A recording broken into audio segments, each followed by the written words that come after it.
duas presenças importantes aqui nesse encontro, tá? Então a gente vai ter esse primeiro momento que vai ser para a gente conversar um pouco sobre a experiência do Ramon, né? Que ele vai já se apresentar para a gente, e no outro momento a gente vai discutir um pouco a parte de interesses, né? O que a gente tem sobre a perspectiva de prevenção ao HIV, tá? Então a gente está com a presença do Ramon, né? Ele vai se apresentar aqui para todo mundo, e como é que ele vai conduzir esse momento, tá? E a Alda também, né? Que é de Moçambique, e também é uma pesquisadora que trabalha com HIV, né? Então ela está aqui também para dar as contribuições para a gente fazer um diálogo bem legal nesse processo, tá? Então fiquem à vontade, esse momento é para a gente trocar, partilhar, né? Para a gente também aprimorar alguns conhecimentos que a gente já tem, e a perspectiva de hoje não é clínica, tá? A gente vai discutir outros pontos importantes nessa perspectiva do HIV, né? Porque a gente tem muito essa visão clínica, né? Mas a gente vai discutir outros fatores que vão ser importantes nesse processo, tá? Então aproveitem aí e convidar o Ramon agora para conduzir esse primeiro momento para a gente.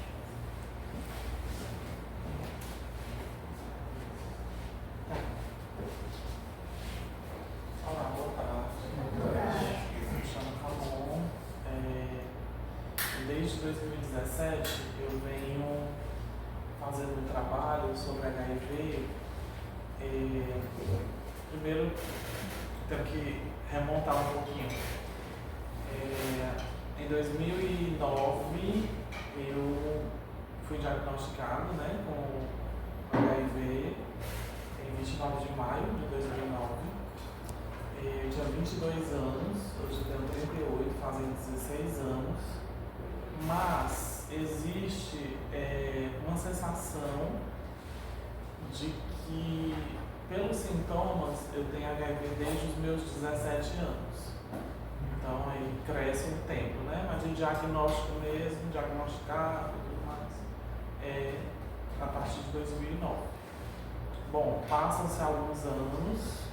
E em 2017, depois de 8 anos, fazendo ali um segredinho, conversando com a família, com os amigos, eu resolvo lançar um espetáculo de teatro intitulado Lázaro, no Instituto Federal de Educação, Ciência e Tecnologia do Ceará, o famoso IFCE, e era a conclusão do curso de graduação.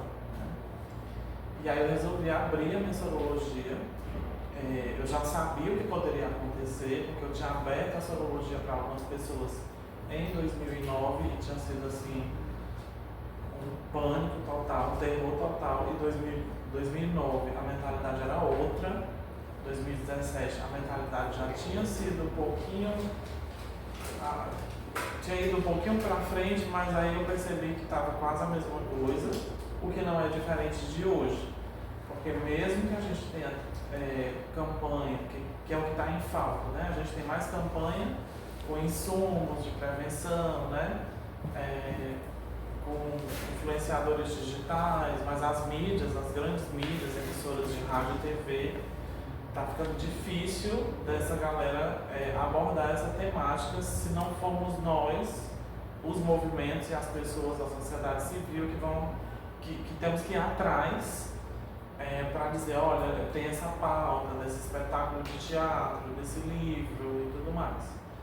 E aí eu vi uma determinada seriedade na coisa. Eu pensei que era só um espetáculo de teatro para, sei lá, me libertar de alguma forma desse fantasma que eu vivi durante 8 anos, sem falar nada para ninguém. Eu só trabalhava e ia para casa. 8 anos dessa forma, isso é uma coisa bem máquina mesmo, né? E aí fazia meu tratamento e tudo mais. Só que a partir de 2017 houve assim uma quebra. Coincidentemente, nesse ano, a gente começa a ouvir falar de PrEP, PEP, né? As profilaxias que tem por aí. A gente começa a problematizar também o uso da PrEP, da PEP exageradamente, né? As pessoas aí esquecendo do uso do preservativo e mergulhando de cabeça nas prevenções, nas profilaxias pós-exposição, pré-exposição. E aí eu vi a necessidade de como o primeiro espetáculo falava sobre 1996, que é a época que chega, né, as medicações no Brasil, a quebra de patentes do José Serra, aquela coisa toda, e a gente pode produzir medicamento antirretroviral aqui no Brasil. E aí eu faço um recorte ali nos anos 90 e 80, né, reminiscências dos anos 80.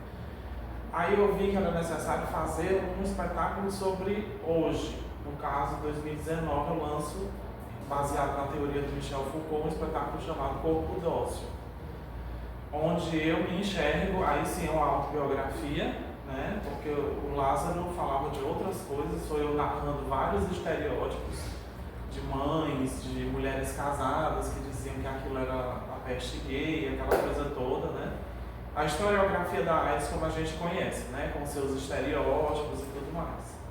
E aí em 2019, eu ser um pouquinho mais maduro nessa questão de estudar, depois de fazer a minha monografia sobre o espetáculo, que eu descobri muito mais a monografia do que durante o processo mesmo de construção do espetáculo, eu faço uma autobiografia sobre um corpo que não é respeitado na sua religião, no seu credo religioso, né? Na sua sexualidade. Aí é que eu começo a perceber, enquanto pessoa vivendo com HIV, que os problemas de empregabilidade estão em cima de mim e eu não estava percebendo, né? Por que eu não era contratado pelas empresas, porque eu tinha uma sorologia aberta, e aí me juntei a movimentos sociais, ONGs, né? Algumas ONGs, várias ONGs aqui em Fortaleza. E aí, a partir desse momento, eu digo, bom, já que eu estou aqui, já que eu cheguei vivo até aqui, eu vou fazer um ativismo aqui. Porque me incomodou muito, depois de um certo tempo, eu ser ameaçado por pessoas da mesma orientação sexual que eu em aplicativos de relacionamento, que essas pessoas iam falar para todo mundo que eu estou, né, que eu convivo com HIV. E aí, com o tempo, no começo a minha energia, assim, ela ficava um pouco baixa com isso. Aí depois, quando eu comecei a dar a primeira, eu acho que quando eu dei a primeira entrevista na televisão, eu ainda queria falar, eu ainda disse ao apresentador o seguinte: olha, eu não quero que você fale que eu tenho HIV, mesmo que eu esteja fazendo uma peça, eu não quero abrir isso na televisão agora. E aí eu me lembro que na segunda entrevista eu me toquei de algo assim, peraí, eu estou fazendo espetáculo, performance, arte, sobre HIV. Eu já abri a minha sorologia, as pessoas já sabem, não precisa mais eu esconder sobre isso. E aí foi na TV Assembleia que eu conversei com o repórter e eu disse assim: fale que eu tenho HIV antes de mim, para eu sentir como é isso. E aí eu vou lhe dar uma resposta. E aí ele falou como era, né, eu vivendo com HIV e tudo mais. Aí foi que eu abri na TV mesmo, assim. Eu digo, olha, foi assim, assado, não sei o que, tal. E aí é que eu comecei a me sentir uma pessoa mais segura de falar sobre isso, só em 2019, né? Lancei o espetáculo em dezembro de 2017, coincidentemente no dia 1º de dezembro, Dia Mundial de Combate à AIDS. E aí depois, em 2019, eu criei um pouquinho mais de força. 2020 veio a pandemia, foi aquele caos que todo mundo sabe. Foi aí onde eu conheci o Rômulo, nos cursos online, que começou a rolar um monte de cursos sobre os estudos de HIV e tudo mais. E aí o Rômulo estava lá inscrito num curso que eu abri por um edital da cidade de Fortaleza. E aí tinha muita gente, né? Gente do Brasil todo. Quase 100 né? pessoas. Acho que uns 3 cursos que a gente fez. E deu super certo, assim. Acho que o trabalho ficou mais forte na pandemia, na própria pandemia, porque as pessoas estavam prestando mais atenção nos estudos e tudo mais. E aí, em 2022, eu digo, vou lançar um livro sobre tudo isso. E eu fiz um levantamento que hoje eu não tenho condições assim de arcar com tudo que eu tenho no meu drive, assim. para mostrar. Se fosse dar um curso de 80 horas, eu não conseguiria ministrar tudo isso, porque é muito conteúdo e é cada vez surgindo mais coisas. E não é um conteúdo do música mesinha, não. São coisas extremamente diferentes, que às vezes eu até fico assim, nossa, tem isso também, assim. Cada dia é uma surpresa, né? Aí eu queria passar para vocês, no último drive ali, Isso aqui? aqui no... Esse aí. Não, aqui eu queria mostrar só para vocês o quanto eu tenho essa coisa do pesquisador mesmo, né? Acho que aqui eu apaguei alguma coisa que era sobre o médico, não sei. Tá aqui, 22 anos, não sei se tem a data, mas é data de 29 de maio de 2009. Os anticorpos reagentes, né? Não tirei não, do médico, não sei não, foi eu que tirei aqui, mas enfim.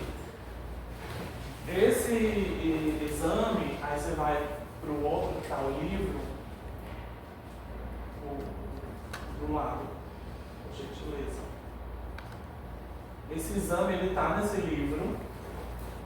Eu falo sobre uma criança que não tem HIV e sobre um adulto de 22 anos que tem HIV. Pode passar bem rápido. E aí tem inúmeras... Pode ir passando, até chegar nas imagens, a gente... Tem inúmeras questões nesse livro que vão falar sobre os meus marcadores sociais, né, como homem gay. Aí que eu me dou conta de que eu passo a não ter mais relacionamentos sérios, afetivos, duradouros, porque eu passei 8 anos preso dentro do meu próprio estigma que criaram para mim, frequentando locais homoafetivos, né, em busca de afeto, e aí a gente encontra prazer, confunde com o afeto.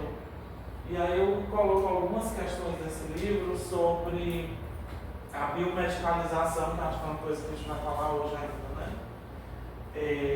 Que para fazer sexo, uma pessoa que vive com HIV, ela tem que se explicar tanto, que eu acho que tem que entregar uns 16 papéis para quem não entende. Então eu começo com essa criança viada de 5 anos, com a roupa feita pela mãe, que é costureira, e super cuidado pela avó, sem uma presença paterna de um homem que mandou me abortar quando eu tinha 2 meses de gestação. E aí eu também, aí é que entra a questão da mãe solo, né? Aí pode ir passando. A primeira rua, né, que eu morei, tem o nome de um tenente. Eu sou super contra essas coisas, mas enfim, a primeira formatura, que é a capa do livro, né? Os meus aniversários. Para vocês verem, gente, que o filho de uma mãe solo, ele também tem aniversário. Tem tudo, assim, não falta nada. E aí, essas coisinhas fofinhas é para eu perguntar depois quanto vale o meu corpo para a indústria farmacêutica. Vale muito, né? Não só o meu, mas os outros também. E qual é a localização social e biopolítica do meu corpo? Eu sempre faço 3 perguntas. Onde é que a gente quer estar? Onde é que o governo quer que a gente esteja? E onde é que a gente está? Realmente, né? E aí dá para surtar com essas perguntas aí, mas... Aí a outra formação em teatro, depois do espetáculo, e aqui o exame de DNA do meu pai, porque eu trago coisas que remetem sempre ao meu sangue. Eu trabalho muito com sangue nos espetáculos teatrais. Chego a tirar o meu sangue e mostrar para as pessoas, né? Faço um ponto de interrogação, tem toda uma questão. Tem a questão do nu também, né? De eu dizer, olha, era isso que vocês queriam saber, então... É isso que vocês estão sabendo agora, não tem segredo nenhum, né? Aqui são os números, né? Tu já tinha visto essa Não. Aí está aqui o resultado, 99,99, coisa, a pessoa dizendo que não era, foi preciso a ciência mostrar, né? Aí eu coloco quanta dor cabe em um papel, que aí vem o exame que vocês já viram, né?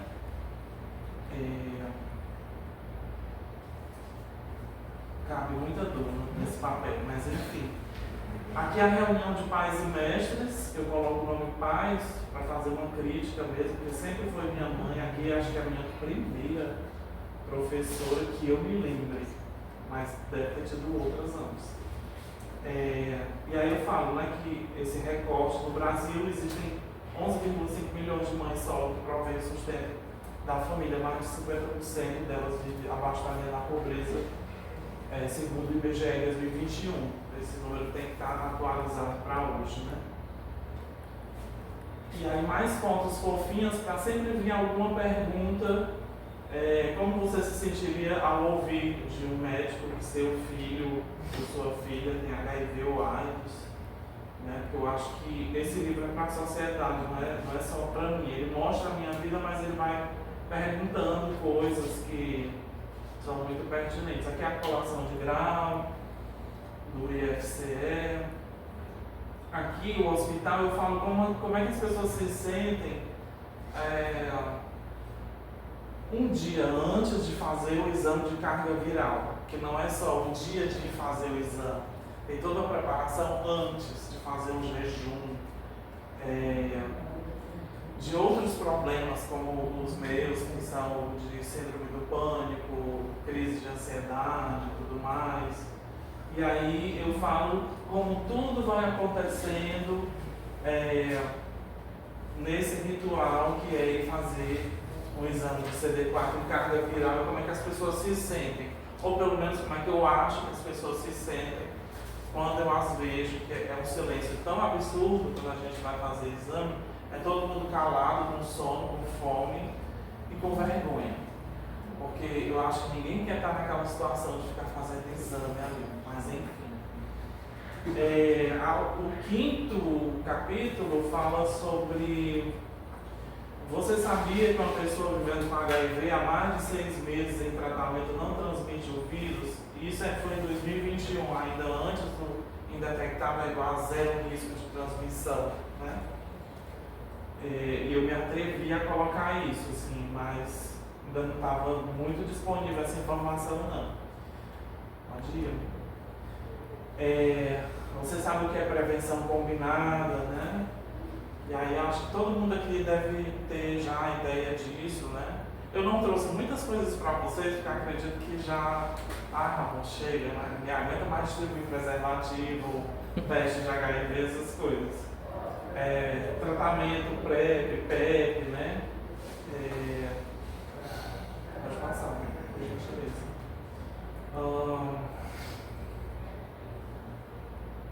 O I igual a 0, né? Estava mudando na ética e tal, e eu fiquei sabendo ainda pela RNP que ainda ia sair uma nota técnica para isso, mas aí eu digo, eu vou me adiantar, não vou fazer. Aí eu falo, né, sobre o cinema pornô e sauna gay, a última tentativa de afeto, que são justamente esses locais que homens gays são empurrados por ter HIV. Não estou dizendo que são todos, mas a minha experiência em específico, a minha vida sexual se resumia a isso aqui. A minha vida afetiva com outro homem se resumia a isso aqui.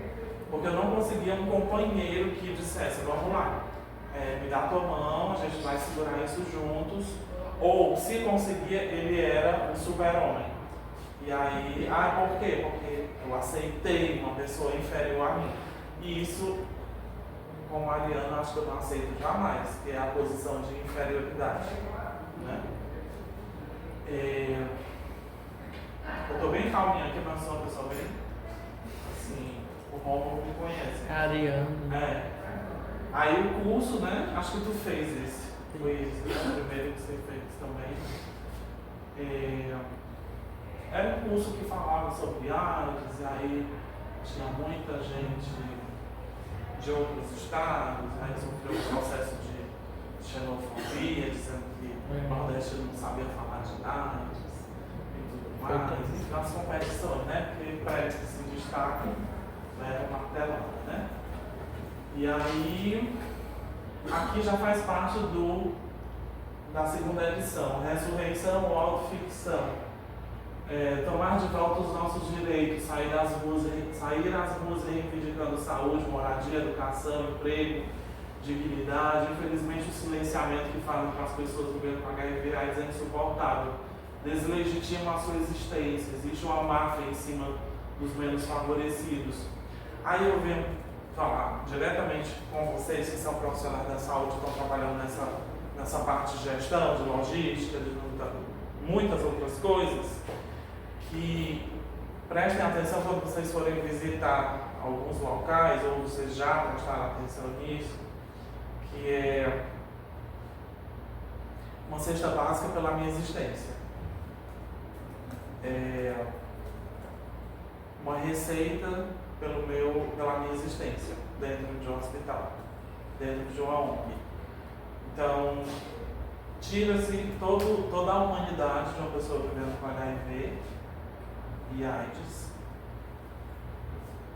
E aí eu, enquanto gestor de uma ONG ou de um hospital, eu sou o Deus Sol, o Rei. E aí é isso que eu combato para que vocês não se tornem médicos que têm uma relação médico-paciente verticalizada. É uma coisa que eu aprendi com o tempo, assim, a ferro e fogo, e aprendi a responder que se um médico tem um CRM, eu tenho uma DRT de ator. É a mesma coisa. Não há diferença. Médicos ganham mais do que artistas, né? Não era para ser assim, era para ganhar todo mundo igual, todas as profissões. Mas existe sim uma luta de classes entre médico e paciente. Pelo menos os que assumem o modelo antigo e arcaico. Eu sou Deus, eu passo o remédio para ti, e eu acredito que as novas gerações estão se dando conta de como não se comportar, né? Mas ainda existe muito. Isso vai existir amanhã, no próximo mês e no ano que vem. Eu não estou falando nem do passado, né? Então, muito cuidado nessa hora, não tratar uma pessoa de qualquer forma, né? Não baixa a cabeça para médico, não, de jeito nenhum. Por quê? Você não baixa a cabeça para um vírus. E aí, quando no Covid você colocado na frente de um médico, que coloca a 3 metros de distância e pergunta na emergência de São José: o que você está fazendo ali? Eu digo: eu vim porque pediram para eu vir. E por que você vem aqui? Você acha que isso é atendimento particular? Aí eu digo: não, meu querido, eu acho que você sempre acha que eu não tenho direito à saúde. E aí começou uma treta danada, e aí eu digo: me dê o carinhozinho, o receituário, sei lá, de que eu estou liberado do Covid. E aí ele coloca: paciente com HIV está apto a voltar ao trabalho. E se aquilo fosse algo para o meu empregador? Se eu não tivesse a sorologia aberta, como era que eu ia fazer? Então é sobre esses casos que não são isolados, existem muitos outros casos que eu poderia citar aqui, mas a gente sabe do que a gente está falando e onde a gente está pisando, né? Em que área a gente está falando sobre isso. Falando sobre coisas boas, né? Eu falo sobre oração para aqueles que acabaram de receber o diagnóstico positivo de HIV. Aí eu faço uma oração dentro do livro. Aí eu descubro, nesse período de 2024, que é a segunda edição do livro, que eu estou começando a me transformar num performer, que eu sou um ator, mas que eu não sou um ator de teatro, mas da performance. E aí quando eu me inquieto com a coisa da performance, eu vou para o estranhamento. E o estranhamento é sair com uma blusa, às vezes, HIV positivo, 63674, prontuário, na rua, no centro de Fortaleza, em frente à Igreja Universal.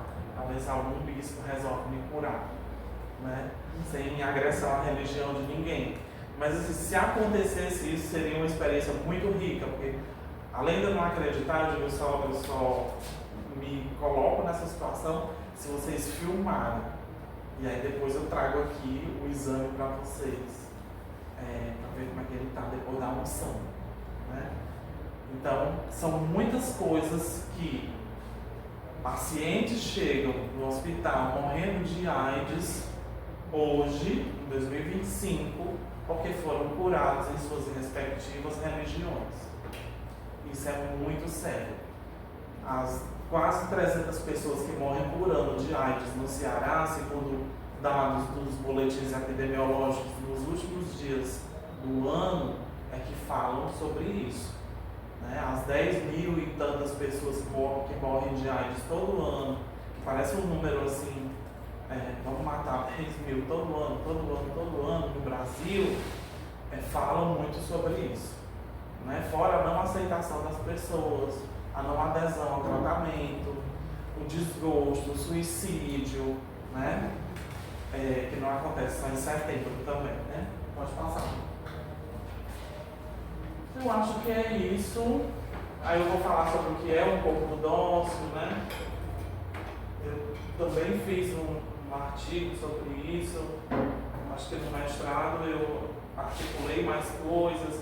E aí essa questão aqui de reconhecer a geografia do hospital. Quando alguém chega recém-diagnosticado, aquela burocracia toda de saber onde é a farmácia, o que é o exame de CD4 de carga viral, o que é o remédio, para decorar o nome do remédio, saber de quanto tempo volta, para ir no infectologista, para ir fazer exames de não sei o que, aquela coisa toda, aquela bateria de exames e vacinas. Aí eu entro aqui com algumas ONGs e digo, olha, vem para cá, existe vida depois da HIV, então a gente agora vai fazer o reconhecimento dessa geografia do hospital. Acho que acabou, amigo. Tem mais? Eu nem me lembro mais. Apresente a sua história. Aí eu dou uns, autoficção dentro de uma biografia. Aqui são coisas que eu falo sobre a minha própria religião, meu próprio credo religioso. É uma autoficção dentro de uma biografia. Pode ir.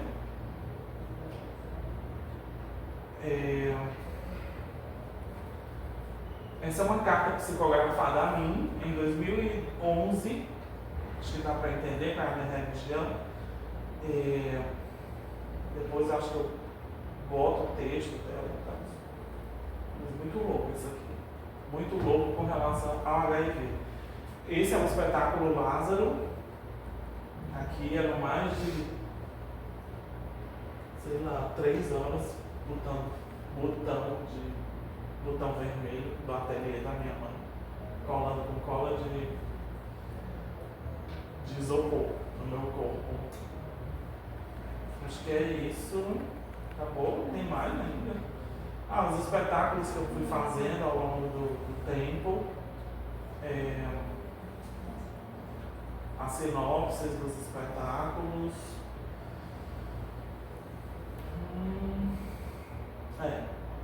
Sinopse. E aí a nova lei, de sigilo, 14.289, em 2022 foi sancionada. Isso é tão importante. Se tivesse essa lei na minha época, tinha dado tanto menos trabalho, esconder segredos, mas enfim. Vai lá. Eu mostrei para eles essa lei na sessão de ranceria, vocês lembram, né? Sim. Que não é só para HIV, para as outras doenças também. A gente estava até falando aqui, eu e o Romulo, antes do encontro, que o HIV é uma doença hoje em dia mais acessível por causa da PrEP e da PEP. Essas profilaxias deram mais visibilidade, porque mexe com pessoas que não têm HIV, mexe com prevenção. Então, tem uma grande parcela da população que não sabe nem o que é PrEP. Você bater na porta do seu vizinho que tem mais experiência na vida, diz o que é isso, o que é indetectável, o que é intransmissível. Agora, você falar de AIDS, você falar eu tenho HIV, aí você vai ver o que é, o carnaval de preconceito que tem. Amigo, eu queria só mostrar um pouquinho desse, só para encerrar mesmo. Esse aqui? A filmografia do HIV, eu acho que tem muita coisa. Buddies, geralmente a filmografia do HIV é muito voltada para a homossexualidade devido ao que aconteceu, né? Segue um homem homossexual de Nova York numa relação monogâmica na qual se torna o amigo voluntário de outro homossexual que morre de SIDA ou AIDS, né? Esse eu não vi, mas está aqui, Peregrine Iglesias, Meu Querido Companheiro. Acho que esse é um filme muito antigo, 89. Filadélfia, acho que já é mais conhecido, né? Sobre os direitos aí da união estável. Jeffrey, De Casa com a Vida, A Última Festa. Eu nunca tive acesso a esse filme.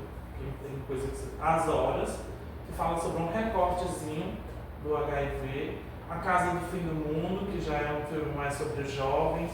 Clube de Compras Dallas, que é um filme aí que fala mais ou menos do que o Máscara de Oxigênio Não Cairão Automaticamente, está falando hoje, né? Closing Numbers, eu não tive acesso. Eu passei acho que 3 anos pesquisando onde era que estava esse filme. Ele é bom, mas ele é muito insultante.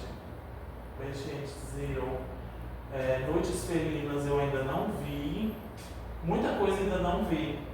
Pode passar, amigo. A história de Ryan White, que é um menino que morre com 19 anos, mesmo ajudado por muitas celebridades como Michael Jackson. Ele ficou aí no imaginário americano. Kids, vocês podem ver que as produções brasileiras são quase nulas, né? Kids é um filme pesadíssimo. Quem já viu Kids aqui quando era adolescente e tal? Tá no YouTube, é pesadíssimo. Enfim, foi tema de briga e tudo no curso, né? A Cura, que é um filme que passava no SBT, toda hora passava no SBT. Juntos pela Vida com a Queen Latifah. Theo e Hugo, eu acho que é um filme importante para todo mundo assistir. Já fala de PrEP e PEP. Fala sobre discordância em Paris. E fala sobre ir buscar a PEP 2 horas da madrugada no hospital. A gente tem isso aqui ainda. E a mulher dá um pão para comer. Vamos uma garrafinha d'água. 120 batimentos por minuto de 2017, a história do ACT UP, um movimento importante no mundo contra a AIDS. Esses outros eu não vi ainda, mas depois eu posso deixar esse link com vocês. Fogo nas Veias, que foi onde eu vi o efeito Lázaro. Como sobreviver a uma praga. Aí eu queria passar, porque também não vou colocar 70 e tantos filmes para vocês, só um pouquinho do como sobreviver a uma praga. Rapidinho.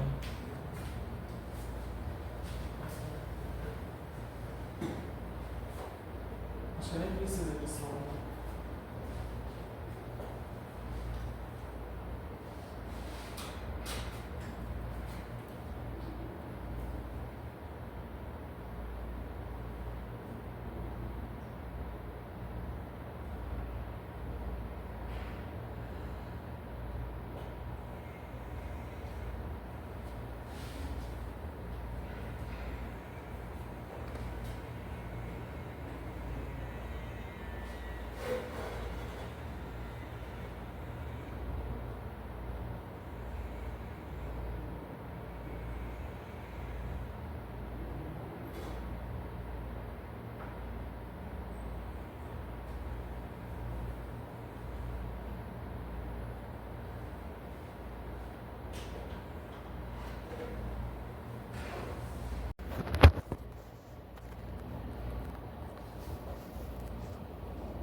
Quando chega nessa parte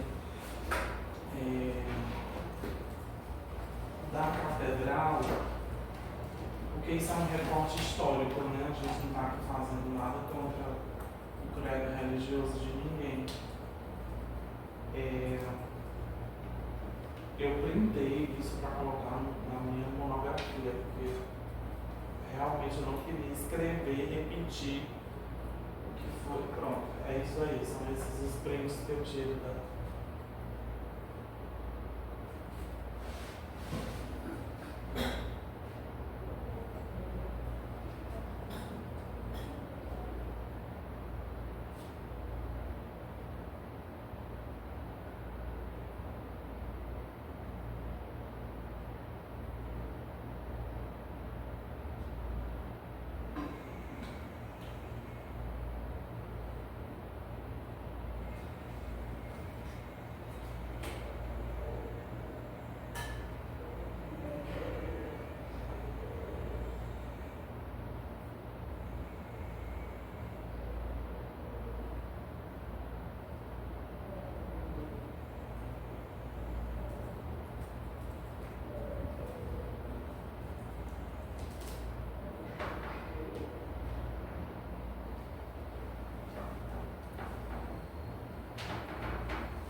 Tem coisas que parece que não mudam, né?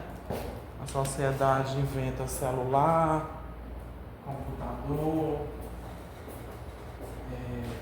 avião, bomba, medicamento, mas o comportamento é o mesmo. Se a gente for olhar o comportamento dos nossos representantes brasileiros atualmente, é isso. É a mesma coisa, se repete sempre e é pauta. É pauta para atrasar mais ainda o país, a pesquisa. Olha, tinha áudio. Tinha áudio. Ah, mas é bem baixinho. Não, mas tudo bem, tá? Era só mesmo esse recorte. E isso aqui tá passando do tempo, né? Mas agora vamos com áudio, que é o 7-bit Batman. Isso. Criar o que quiser, só com o poder da imaginação. Conheça a Base 44, uma plataforma completa de criação. Paris, 1990. Bonjour, nous sommes en Picardie et nous sommes venus vous donner un cours de prévention sur le sida parce que l'État français est incapable d'informer de l'autorisation. Il faut savoir que la carbone, c'est la seule manière de se protéger dans la rédaction. Il faut savoir, ne regardez pas si de bel été. Nous ne regardez pas, c'est ça. Nous vivons le sida comme une guerre invisible aux yeux des autres. Pourtant, nos amis, ils ne voulons pas mourir. Nous nous battons contre ce, parce que l'épidémie est une aubaine car elle tue depuis plus de 10 ans dans l'indifférence générale. Je vais résumer la situation. Nathan Farm a décidé d'orchestrer une pénurie de traitements afin de faire paraître sa nouvelle molécule. Et dans ce cas de pandémie, on va augmenter la pression et on obtiendra de toute façon les médicaments pour les gens qui en ont besoin.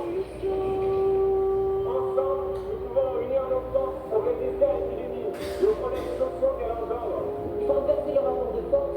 C'est pas nous qui avons besoin de la faute, c'est eux qui ont besoin de nous. Je voudrais qu'on n'arrive pas à mobiliser les médias sur la question du traitement.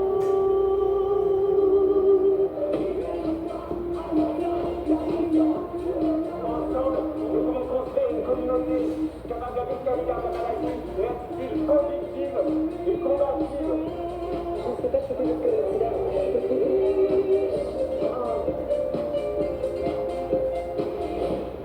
À Paris, nous avons choisi d'affirmer le sida comme un défi. Oui, revenez avec nous. Rejoignez-nous.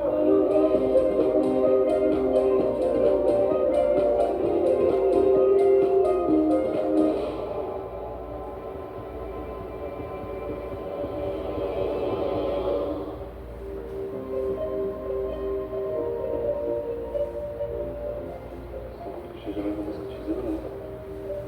Moi, dans ma vie, je faisais beaucoup, c'est tout. Bah là, quand ça se résume.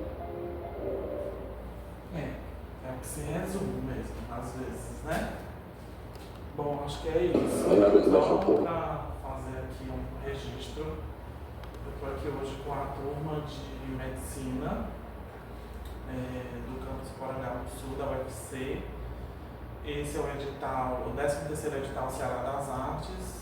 Esse Essa é uma palestra sobre o livro Ramon com H, segunda edição, da Lei Paulo Gustavo, fomentado com recursos da Lei Paulo Gustavo, Lei Complementar 195/2022, Termo de Fomento 857/2024, Secretaria de Cultura do Estado do Ceará, Ministério da Cultura, Governo Federal. A gente tem que prestar contas, né? Então, uma coisa meio burocrática ainda. Mas um dia a gente vence a burocracia, tanto no papel quanto nos nossos corpos, né? Eu entendo que o meu corpo ainda é dócil, ainda obedece, ainda tem que ser útil para servir a indústria, que tem a cura nas mãos, mas não libera, porque é muito mais barato, é muito mais tranquilo manter a gente privado, encarcerado dentro de um vírus, fazendo remédio e tudo mais. A gente sabe que tem por aí alguma coisa que ninguém conta, não é teoria da conspiração. Apesar de algumas pessoas dizerem assim, isso é bobagem, isso é besteira, e não é, né? Demoraram tanto tempo para descobrir que na picada de uma abelha pode ter um remédio para o câncer, né? Cura para o câncer e tudo mais. Eu acho que sabe quem passa o interesse, e há muito interesse em cima da AIDS, tanto que ela é considerada a prima rica da saúde, né? Então, existem outras coisas em cima da AIDS, como diversos marcadores sociais. Como eu já falei para vocês, a biomedicalização implícita. Tudo que a gente vai fazer, a gente tem que se explicar. Não, você tem HIV, peraí, calma. Né? E acho que é isso. Alguma pergunta? Não tem pergunta certa, não tem pergunta errada. Eu tive uma curiosidade a respeito da carta psicografada. Qual a visão que você teve? O que é que diz? Ela fala sobre uma desorientação. Ela é bem conservadora, a carta, para mim. Ela fala sobre uma desorientação corporal e espiritual. E que eu vi para os ignorantes. E que só os meus estudos, a minha disciplina, o caráter elevado, as orações é que poderiam me curar um dia de algo que eu não imagino que seja. Isso foi em 2011, eu já estava diagnosticado de HIV. E aí quando eu fui ver realmente quem eram os ignorantes, aí a gente, poxa, porque às vezes a gente pensa que os ignorantes são os que a gente vê como ignorantes, né? Mas não. Aí eu já entendi algumas coisas, assim. Eu não costumo me nortear por religião nenhuma, porque isso é um perigo. Eu não costumo me nortear por líder religioso, por mais que pareça o caminho mais saudável, mais leve. Sou uma pessoa bem pé no chão, bem São Tomé, ver para crer, mas algumas coisas eu acho que a gente tem que ultrapassar o limite do visível, sabe? Porque está tudo na criação da mente da gente. E se a gente não cria, se a gente não inova na pesquisa, no conhecimento, no saber, a sociedade estagna, né? Então, algumas coisas eu acato da minha religião, outras eu digo assim, isso é coisa de Europa. Sai pra lá que isso é balela de Europa, de europeu, e eu sou latino-americano e eu não gosto muito da base da minha religião, né? Mas